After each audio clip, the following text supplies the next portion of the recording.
Hello बच्चों, class 10th exercise 6.3 का question number 4 है हमारे सामने। आओ बच्चों देखते हैं क्या हमें गिवन क्या है। Q R upon Q S. ये बच्चों Q R upon Q S, ये Q R upon Q S is equal to Q T upon P R, ये गिवन है। और angle 1 is equal to angle 2 दिया गया है। तो हमें प्रूव करना है कि जो पी क्यू एस है वो ट्राइंगल टी क्यू आर के सिमिलर है। ये चीज़ बच्चों हमें प्रूव करना है। क्वेश्चन इम्पॉर्टेंट है। ये क्वेश्चन क्या है, इम्पॉर्टेंट है इस साल एग्जाम के लिए। तो बच्चों ज़रा देखिए ध्यान से। हमें जो गिवन है उससे पहले लिख लेते हैं। दिया है, अब दिया क्या है हमें, Q R upon Q S, ये चीज़ हमें दी गई है बच्चों। और क्या दिया गया है, angle 1 is equal to angle 2, ये गिवन है। जो सिद्ध करना है बच्चों हमें वो लिख लेते हैं, सिद्ध करना है। सिद्ध क्या करना है, देखिए ट्राइंगल जो है पी क्यू एस सिमिलर है ट्राइंगल टी क्यू आर के। ये चीज़ हमें प्रूव करना है। अब बच्चों जरा ध्यान से समझिएगा, कौन सा एंगल पी क्यू एस, इसको जरा इस प्रकार से ड्रा कर लीजिए। ये है हमारा पी क्यू एस, मान लिया थोड़ी देर के लिए। कौन सा है, पी क्यू एस। दूसरा है टी क्यू आर, एक और बना लो। ये मान लिया क्या है, टी क्यू आर है। ये हमारा ट्राइंगल टी क्यू आर है। ये समझने के लिए बच्चों है, आप लोगों के लिए ये चीज़ ध्यान दीजिएगा। अब देखिए दोनों, हमें दोनों में क्या एंगल 1 ये कॉमन दिख रहा है। एंगल 1 दोनों में क्या है, कॉमन है, ठीक। और ये चीज़ कॉमन दिख रही है। ये चीज़ ध्यान रखिएगा, बस जानो काम पड़ जाएगा। अब ये एंगल दोनों में कॉमन है, तो अगर इनके करेस्पॉन्डिंग रेशियो सेम हो जाए तो साइड एंगल साइड से ये सिमिलर हो जाएगा, समरूप हो जाएगा। ये P Q upon T Q आ जाए और Q S upon Q R आ जाए, तो हमें एक एंगल तो कॉमन मिल ही रहा है। अगर इन संगत भुजाओं का अनुपात, जो करेस्पॉन्डिंग साइड है, इनका अनुपात इक्वल दिखा दें जो गिवन है उससे, तो हमारा क्या होगा, ट्राइंगल सिमिलर हो जाएगा। तो इससे हम कह सकते हैं कि एंगल 1 हमारा किसके इक्वल हो जाएगा, एंगल 1 के। ये इक्वल। और क्या है, P Q upon T Q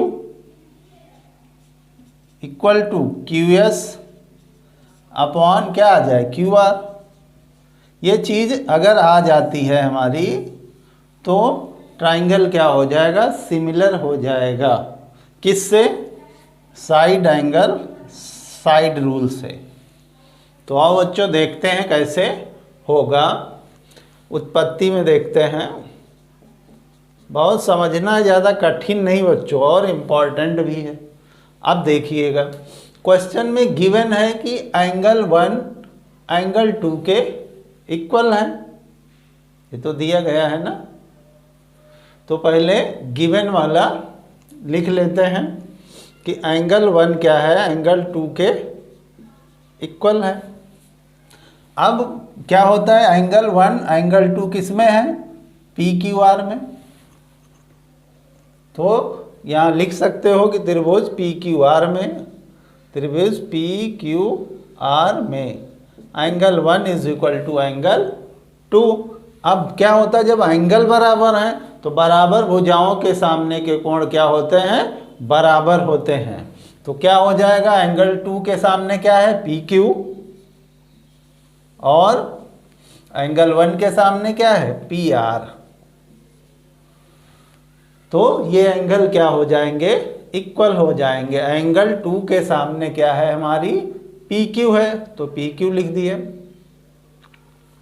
रुक जाओ 1 मिनट। एंगल 1 के सामने हमारी है पी आर, तो इधर लिखेंगे पी आर। एंगल 2 के सामने पी क्यू है, यहाँ लिख लो। रीजन क्या दोगे, बराबर भुजाओं के सामने के कोण बराबर होते हैं। क्या होते हैं, बराबर होते हैं। ये चीज हमने लिख लिया। अब बच्चों ये तो हो गया। अब ये भी हमें गिवन था क्या, Q R upon Q S is equal to Q T upon P R, ये हमें गिवन है। ये अगर साइड्स का रेशियो इक्वल है तो इनके क्या होगा, रेसिप्रोकल, इनका व्युत्क्रम भी क्या होगा, वो भी इक्वल होगा। तो बच्चों जरा ध्यान से देखिएगा। अब क्यूएस को ये क्या है हमें दिया है, ये क्वेश्चन में क्या है दिया हुआ है, ठीक। तो इनको क्या करेंगे, पलट देंगे, इनका रेसिप्रोकल भी क्या होगा, इक्वल होगा। तो Q S upon Q R is equal to P R upon Q T, ठीक। अब बच्चों ध्यान से देखिए, अभी हमने प्रूव किया कि पी आर किसके इक्वल है, पी क्यू के। तो जहां पी आर है उस जगह हम क्या लिख देंगे, पी क्यू।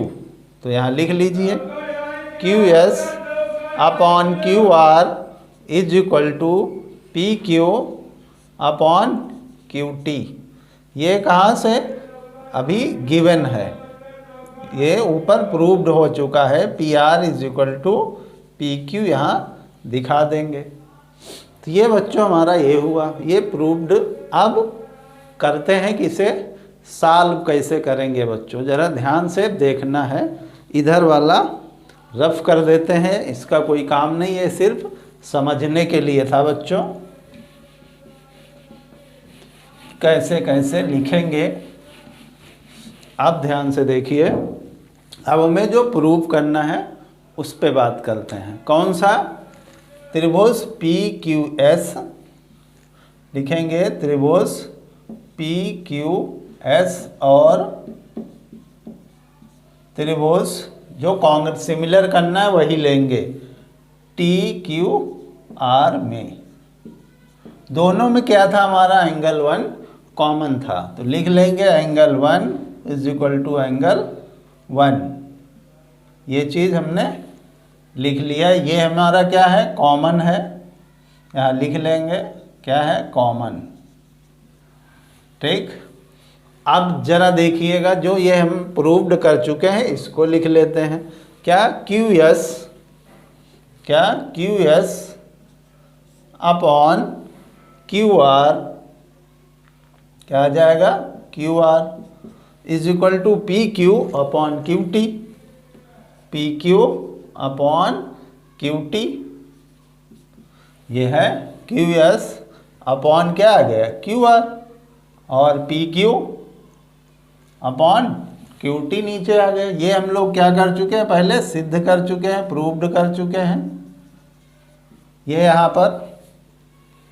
तो अब हम क्या कह सकते हैं कि एक एंगल हमारा सेम है और जो भुजाएं दी गई हैं उनका रेशियो भी सेम आ गया।